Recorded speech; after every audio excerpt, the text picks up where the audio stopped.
जिसने कश्मीर के हवाले से तमाम करारदादों को हवा में उड़ा दिया, कोई अमल नहीं किया, उसका अवाम पर जुल्म और जबर भी जारी है, दुनिया देख रही है। उल्टा भारत को सलामती कौंसिल का रुकन बना देना, मुझे तो ये चीज़ समझ ही नहीं आ रही। ज़रा समझाइए जना साहब, क्या हुआ है? बिस्मिल्लाहिर्रहमानिर्रहीम। देखिए, भारत अकेला कैंडिडेट था, उसके मुकाबले पे तो कोई खड़ा था नहीं वहाँ पे, जिसकी वजह से कोई मुकाबला होता और फिर उसमें ये फैसला किया जाता कि इन दोनों में कौन बेहतर है और उसको वहाँ पे मेंबरशिप दी जाए।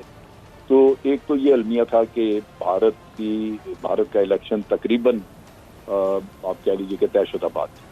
दूसरी ये है कि मसाइल हमारे खित्ते के ममालिक के हैं, तकरीबन सारे मुल्कों के मसाइल है भारत के साथ, और भारत एक एक्सपेंशनिस्ट पावर है।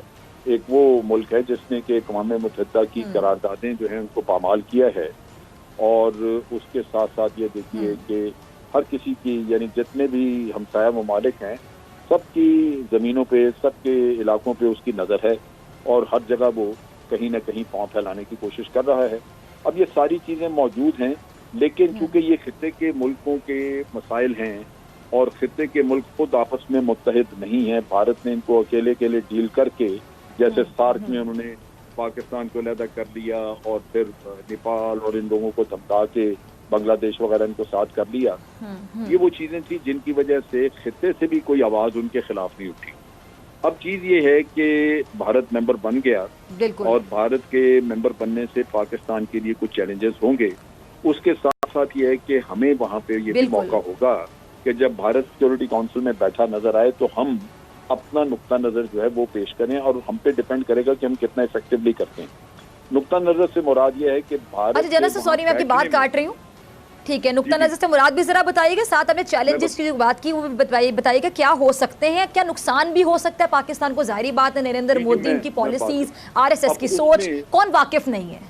उसमें हमने भारत का असल चेहरा दिखाना होगा और दुनिया को बार बार ये सवाल करना होगा कि क्या ऐसे मुल्क का वहाँ बैठना मुनासिब है जो इंसानी हकूक का बहुत बड़ा पामाल करने वाला हो, जिसके ऊपर अक़वाम मुत्तहिदा के इंसानी हकूक के अदारे जो हैं वो वहाँ पे कहें कि जनाब यहाँ कश्मीर में फैक्ट फाइंडिंग मिशन जाना चाहिए, और भारत उनको इजाज़त ना देता हो।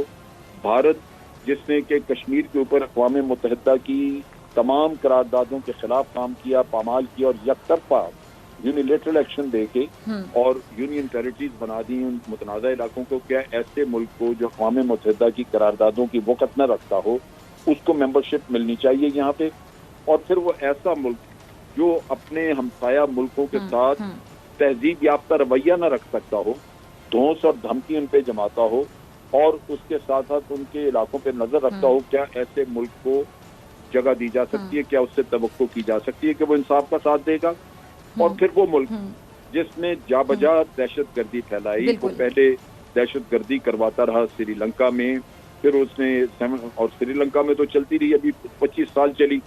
फिर बांग्लादेश जब अलहदा कराया ईस्ट पाकिस्तान, तो बांग्लादेश बनाने में भी उसने ये दहशत गर्दी की, जिसका मोतरफ खुद मोदी हुआ।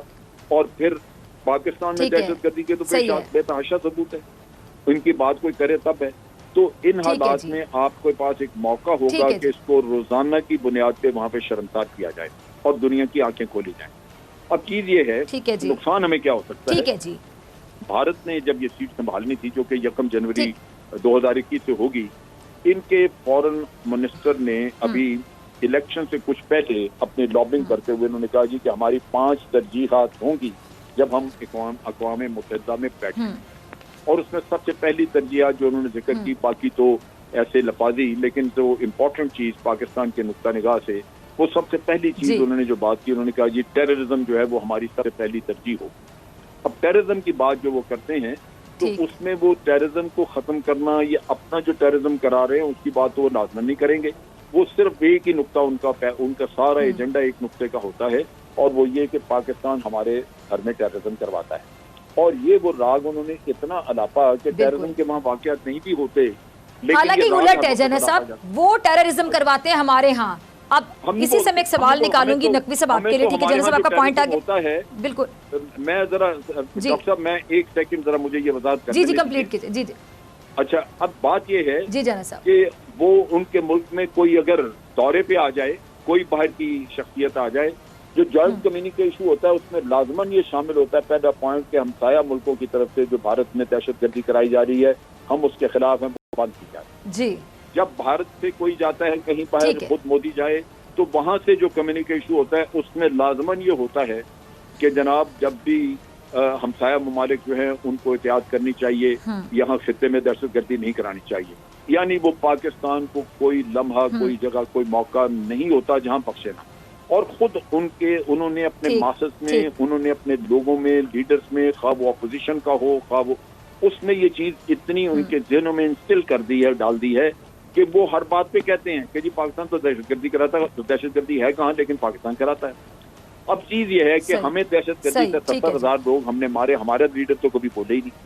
हमारी पिछली हुकूमत में जो लीडर थे उन्होंने तो बल्कि यहाँ तक कहा कि क्या हमें बॉम्बे में भेजने चाहिए थे लोग जो जाके ये वहां पे इतने 160 लोगों को मार दें। ये हमारे तो घर वाले हमें, हमारे घर में बैठे जो हमें छुरी पीछे से घूमते थे, तो ये हमने तो ये भुगता। और फिर उसके साथ साथ यहाँ तैयब उर्दगान तक आए जो हमारे इतने करीबी दोस्त हैं, हम तो उनसे भी जॉइंट कम्युनिके न करवा सके, जैसे कि जिसमें कहा जाता है कि जनाब कल बोशन यहाँ पे आया हुआ है, भारत के सबूत है, भारत को यहाँ दहशतगर्दी नहीं करानी चाहिए। हमारा इसमें सबसे बड़ा फेलियर हमारा अपना है। ठीक है, और मैं मिसाल दूंगा डॉक्टर साहब, हमारा अपना फेलियर, बिल्कुल सही कह रहे हैं, दीजिए फिर आप सबको जी जनरल साहब। आप देखिए जब पुलवामा का वाकया हुआ, जी जी, तो पुलवामा के वाकये के ऊपर इधर पुलवामा का वाकया होता है, घंटे के बाद भारत इल्जाम लगाता है कि पाकिस्तान ने ये काम कराया। शाम तक जी अमेरिका से बयान आ जाता है कि India retains the right to retaliate, France से राइट आ जाता, ऐलान आ जाता है कि India retains the right to retaliate, Germany कह देता है, ऑस्ट्रेलिया कह देता है। किसी ने भारत से सबूत नहीं मांगा, क्योंकि उन्होंने ये तस्लीम किया हुआ, उनके ज़हन में मौजूद है कि अगर भारत में कोई दहशतगर्दी का वाक़या या कोई ऐसा धमाका हो जाता है तो पाकिस्तान कराता है, क्योंकि भारत ने इतना उन लोगों को ज़हन नशीन कराया जैसे बच्चा इम्तहान के लिए कोई चीज रट लेता है। ये इस तरह बात हुई। शाम तक ये ऐलान होकर किसी ने भारत से सबूत नहीं मांगा। जब आपके बालाकोट पे अटैक हुआ किसी ने उसकी मजम्मत तक नहीं की, सबने हमायत की।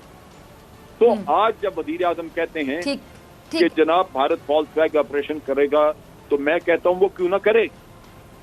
वो इसलिए करेगा कि उसको तो इंटरनेशनल एक्सेप्टेबिलिटी उसके नैरेटिव की मौजूद है। उसको तो जो वो कहता है कि जनाब पाकिस्तान करता है वो तो दुनिया ने पहले माना हुआ है। आपने क्या कोशिश की है उसको इस नैरेटिव को काउंटर करने की? आपने क्या बालाकोट के बाद दुनिया को बताया? यानी सोची समझी साजिश के तहत उन्होंने पाकिस्तान का जो इमेज बनाया, पाकिस्तान ने कितना सोचा, कितना समझा कि उस गलत